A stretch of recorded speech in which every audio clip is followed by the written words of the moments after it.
दोस्तों, अनुभव की सीढ़ी के सभी दर्शकों व श्रोताओं को मेरा नमस्कार।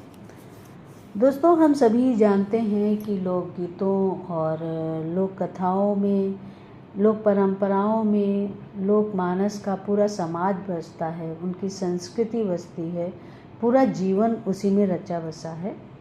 और समय के साथ जैसा जैसा समय बदला, समाज में परिवर्तन हुआ, उन सब का जो प्रभाव है वो हमारे लोकगीतों में दिखाई देता है।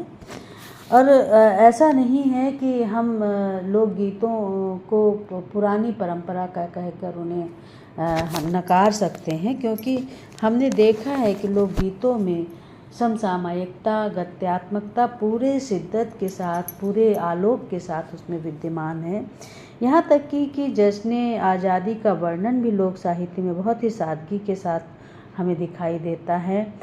और इतना ही नहीं, जब हमारे रणबांकुरे आज़ादी के लिए संघर्ष कर रहे थे, उसकी चेतना भी लोकगीतों में मिलती है। और दोस्तों, आज चूँकि इस समय सावन का महीना चल रहा है और बूंदे रिमझिम, आज सुबह से बारिश हो रही है, तो एक कजरी गीत जो मुझे बहुत याद आ रहा है, जिसमें हमने देखा है कि हम देश की स्वतंत्रता के लिए जो संघर्ष हमारे सेनानियों ने किया है, उनकी दुर्दशा का उन्होंने किस तरह से उसको इस गीत के माध्यम से प्रस्तुत किया है। और मैं वो गीत पढ़ती हूँ, शायद आपको अच्छा लगे। मैं बहुत अच्छा गा तो नहीं पाती हूँ, लेकिन फिर भी कोशिश करती हूँ कि इसको कजरी की तरह ही गाने की कोशिश करूँ।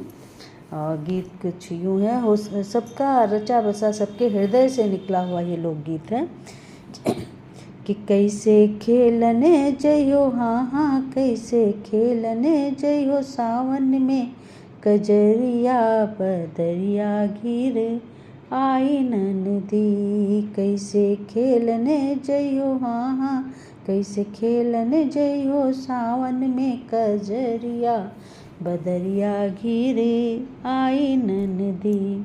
कोई संग ना सहेली, कैसे जइयो तू अकेली, कोई संग ना सहेली, कैसे जइयो तू अकेली, गुंडा घेरे लइहे, हाँ हाँ गुंडा घेरे लइहे तोरी डगरिया, बदरिया घिरे आई ननदी। कैसे खेलने जइयो सावन में, कजरिया बदरिया घिरे आई ननदी।